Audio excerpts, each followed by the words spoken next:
The slap echoed through the ballroom so loudly that the violinist stopped playing mid-note. For a moment, no one moved.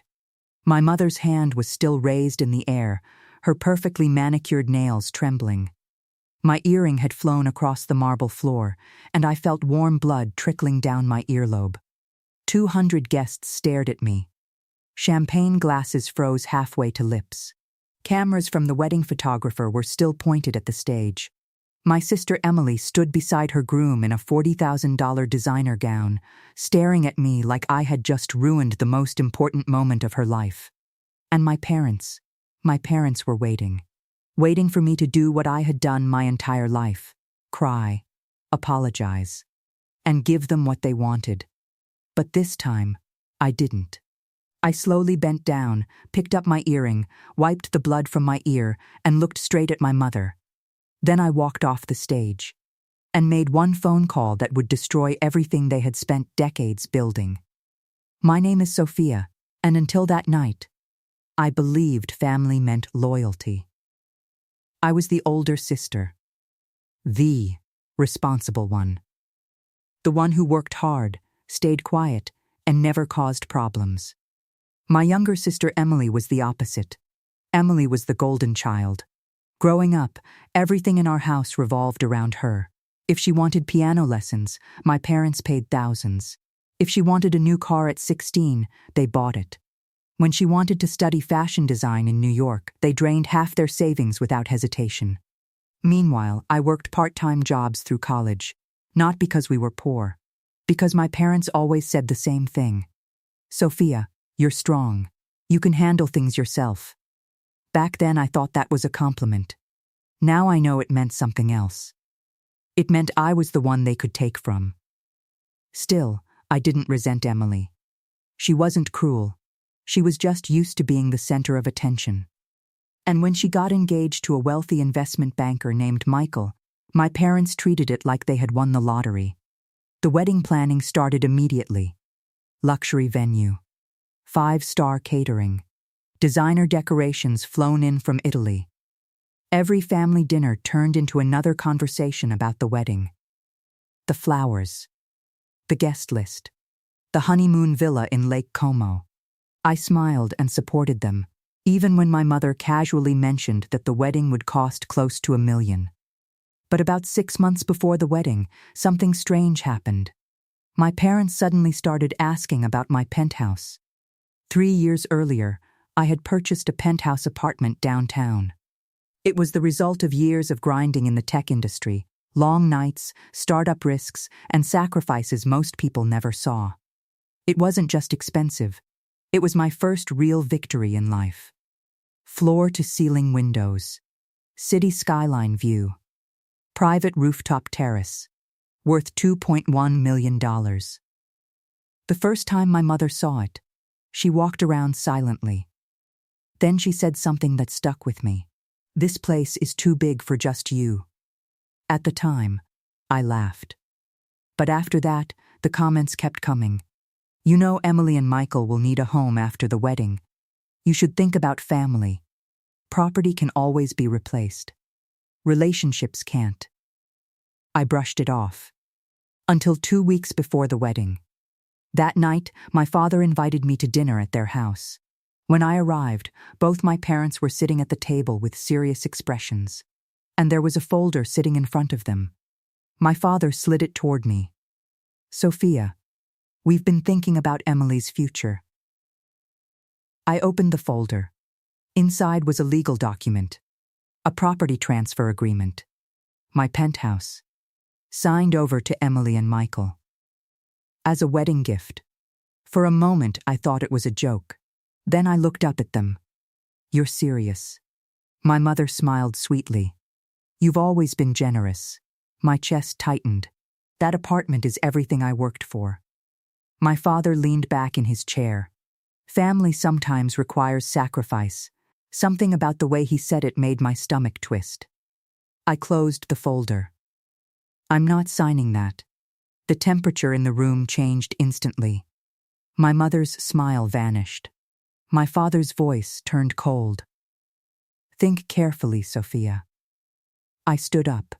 I already have. I left that night thinking the issue was over. But I didn't realize something.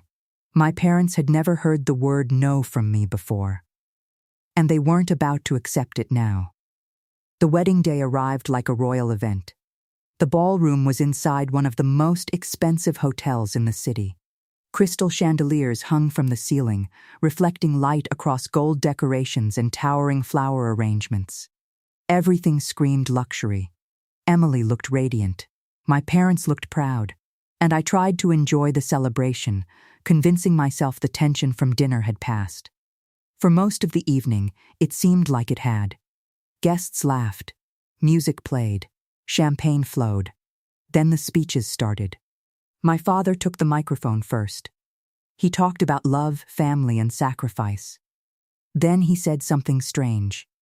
And tonight, we celebrate not just a marriage, but a gift that represents our family's unity. My stomach dropped. My mother suddenly stepped onto the stage and called my name. Sophia, sweetheart, come up here. 200 guests turned toward me. I felt my pulse in my ears. But I walked to the stage anyway. Because I still believed, somehow they wouldn't humiliate me. My father handed me a pen. And then my mother held up the same folder I had refused to sign weeks earlier. The room went quiet. Sophia, she said into the microphone, has decided to give her beautiful penthouse to the newlyweds as a wedding gift. A murmur rippled through the crowd. My heart pounded. I whispered, "What are you doing?" My mother's smile never moved. "Sign it." I stared at her. "No." The smile vanished instantly. Her voice dropped to a whisper filled with venom. "You will not embarrass this family. I'm not signing it." The next thing I knew. Slap. My head snapped sideways. The sound cracked through the ballroom. My earring hit the floor, and blood slid down my ear. For a few seconds, nobody spoke. Then my mother hissed quietly so the microphone wouldn't catch it. "You ungrateful disgrace." Everyone was watching, waiting, expecting me to break. Instead, I slowly picked up my earring, looked around the room, and walked off the stage. I didn't say a word. Outside the ballroom, I stepped into the quiet hallway and took out my phone. My hands were shaking, but my voice was steady. "Hi, Grandma," I said. "It's time." There was a pause on the other end. Then she said something that made my heart pound. "I was wondering when they'd push you too far." My grandmother had always been different from the rest of the family. While my parents chased appearances and status, she valued honesty. And a year earlier, she had asked me something strange. "Sophia," she said, "if your parents ever tried to force you into something involving money or property, would you tell me?" I had laughed back then. Now I knew why she asked.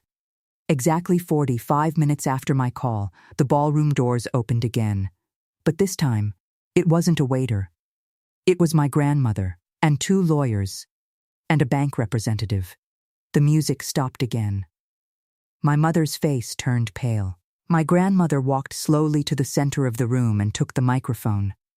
"I'm sorry to interrupt the celebration," she said calmly, "but I believe some truth needs to be shared." The guests leaned forward. My father stepped toward her. "Mother, this isn't appropriate." She ignored him. Instead, she opened a folder. "For the past 20 years," she said clearly, "my son and his wife have been managing certain family assets that were never legally theirs." The room fell silent. She looked straight at my parents. "You assumed I would never check." My father's face drained of color. "What are you talking about?" One of the lawyers stepped forward. "After a financial audit, we discovered multiple unauthorized transfers from the Family Inheritance Trust." Whispers spread across the ballroom. My mother's voice cracked. "That's ridiculous." My grandmother continued calmly.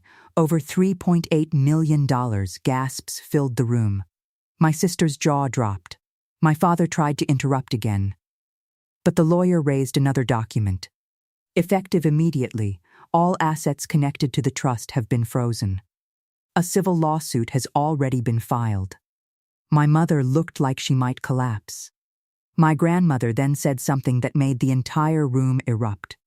And since the penthouse in question was purchased using funds that Sophia earned herself, it will remain exactly where it belongs.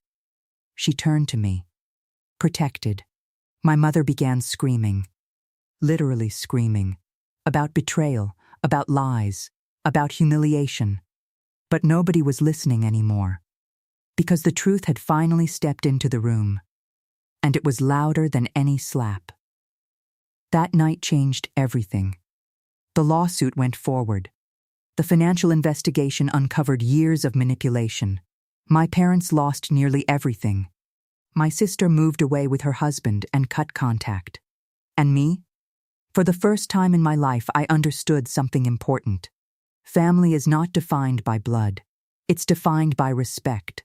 And sometimes, the person who saves you from your family is the one who sees the truth long before you do. My grandmother didn't just defend me that night. She gave me something my parents never did. Justice.